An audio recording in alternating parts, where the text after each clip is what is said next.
Bienvenue à la troisième partie de la série 13 de physique consacrée au mouvement d'une particule chargée dans un champ magnétique.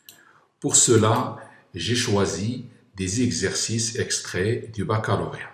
Passons à l'exercice 3. C'est un exercice consacré aux élèves de sciences mathématiques.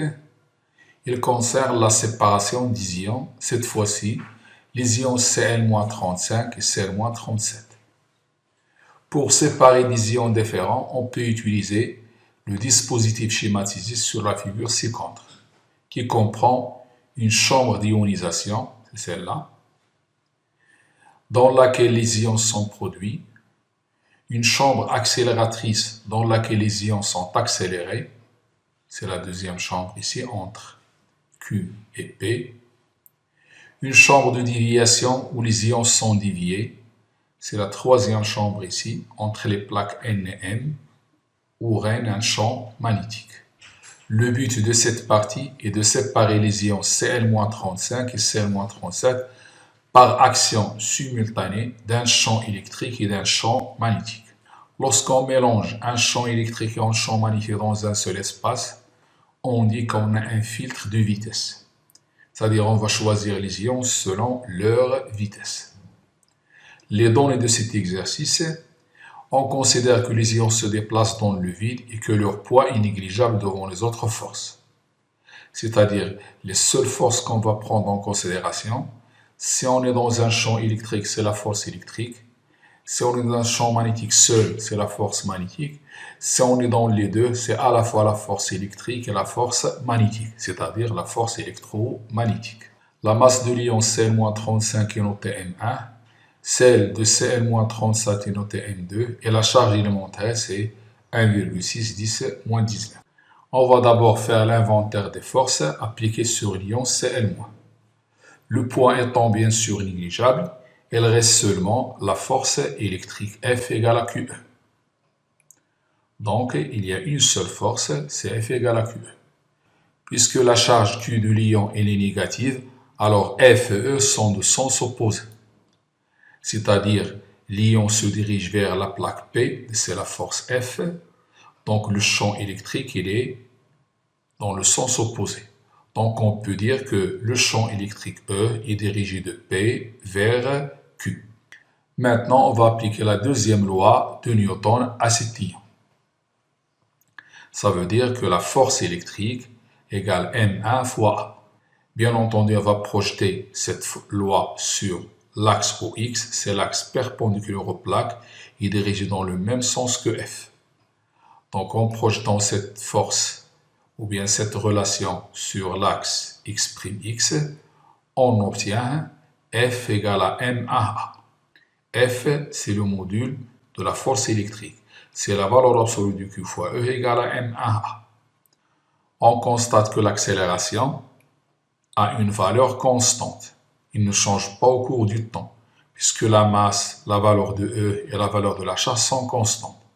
Donc je peux dire que le mouvement se fait selon X', avec une accélération constante, donc le mouvement il est rectiligne, uniformément varié. Chaque fois que l'accélération constante et le mouvement se fait sur une seule direction, il est dit rectiligne, uniformément varié. Petit b, on déduire l'expression de la vitesse V1 des ions Cl- à leur arrivée à la plaque P en fonction de M1, E, U0.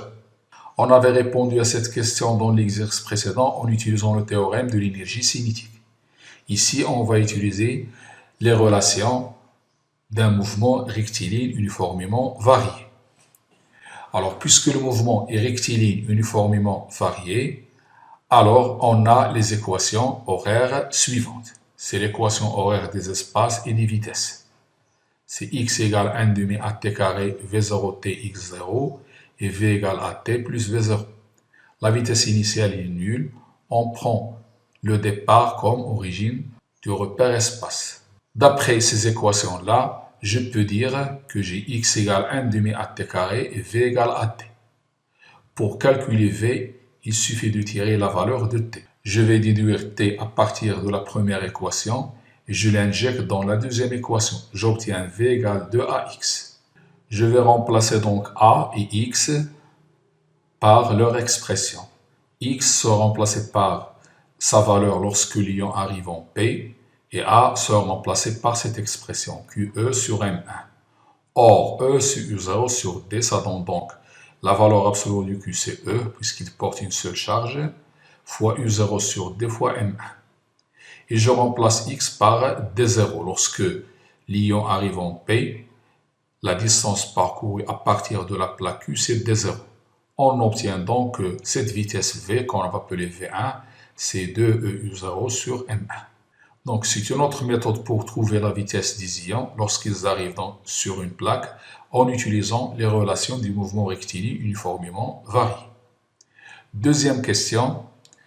Les ions Cl-37 arrivent à la plaque P avec une vitesse V2. Détermine l'expression de V2 en fonction de V1, M1 et M2. De même, l'ion Cl-37 est animé d'un mouvement rectiligne uniformément varié. Donc on aura une expression de vitesse semblable à celle-là avec M2 au lieu de M1. Donc de même, pour les ions Cl-37, on a V2 égale 2U0 sur M2. C'est la même expression en remplaçant M1 par M2. Ici, la vitesse est donnée en fonction de E, U0, M2. Mais la question demandée, il faut donner V2 en fonction de V1, M1 et M2. Si je divise V2 par V1, le 2EU0 se simplifie. Il me reste seulement racine de M1 sur M2.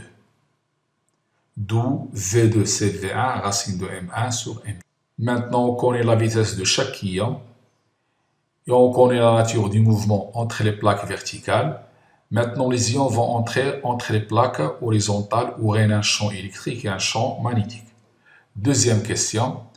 Après la sortie des ions Cl- par le trou T1 avec les vitesses respectives V1 et V2, elle entre dans la chambre de déviation dans laquelle règne un champ magnétique uniforme B perpendiculaire aux deux vitesses initiales, V1 et V2, et un champ électrique E uniforme créé par l'application d'une tension électrique U, Vm moins Vn égale à 200 volts entre les deux plaques métalliques horizontales M et N, séparées d'une distance d égale à 5 cm, ce qui donne aux ions Cl-35 un mouvement rectiligne uniforme et sortent du trou T2.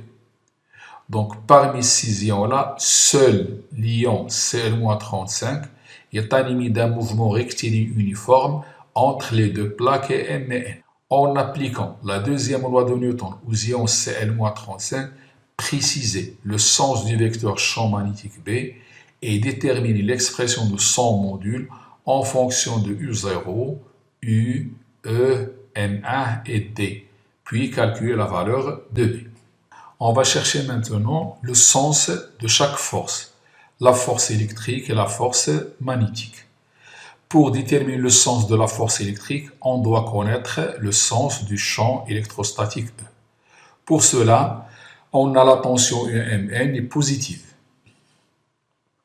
ce qui veut dire que le potentiel de M est supérieur à celui de N. Et E va dans le sens des potentiels décroissants, donc il va de la plaque N vers la plaque N. C'est-à-dire que le champ E est dirigé du bas vers le haut. Cl- est soumis entre les plaques à une force électrique F égale à QE et aussi à une force magnétique. Pour la force électrique F égale à QE, la charge Q est négative, donc F et E ont des sens opposés. Donc la force électrique, il est dirigée dans le sens opposé, c'est-à-dire de N vers M, c'est vers le bas. Pour la deuxième force, on a un mouvement rectiligne uniforme.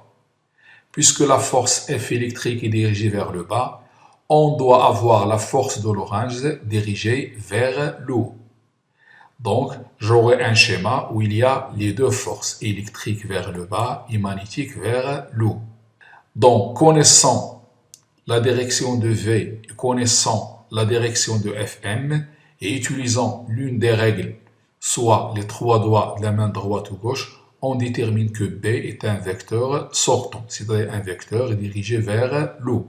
Donc on peut écrire, d'après les règles des trois doigts, par exemple de la main droite ou gauche, B est orienté vers l'avant. Maintenant, on sait le sens de chaque force. La deuxième loi de Newton dit que la somme des forces est égale à ma. Puisque le mouvement est rectiligne uniforme, la somme de ces deux forces est égale à 0, c'est-à-dire la force électrique et la force magnétique.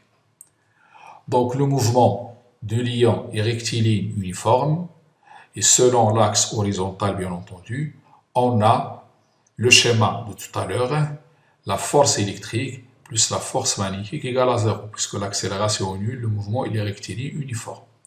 D'où la force magnétique et la force électrique sont de sens opposés, on vient de l'en déduire. Donc, Fm en module égale à F. Ça veut dire la valeur absolue Q fois V1 fois B égale à QE. Je simplifie par la charge, j'en déduis que V1 fois B égale à E, donc B égale à E sur V1. On veut calculer maintenant B. Je rappelle que E c'est U sur D, c'est-à-dire la tension U divisée par la distance entre ces deux plaques. Et V1 c'était 2U0 sur M. J'obtiens B égale, au lieu d'écrire E, j'écris U sur D. Au lieu d'écrire V1, j'écris cette expression. J'obtiens B égale U sur D fois la racine de M1 sur 2U0. En faisant l'application numérique, on trouve 0,17 Tesla.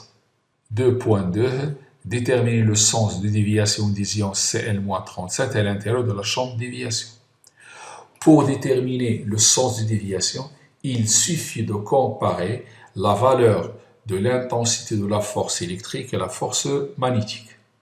C'est-à-dire, on va comparer la force électrique Fe et la force magnétique Fm pour l'ion Cl-37. C'est-à-dire, la valeur de Fe dirigée vers le bas et la valeur de Fm dirigée vers le haut.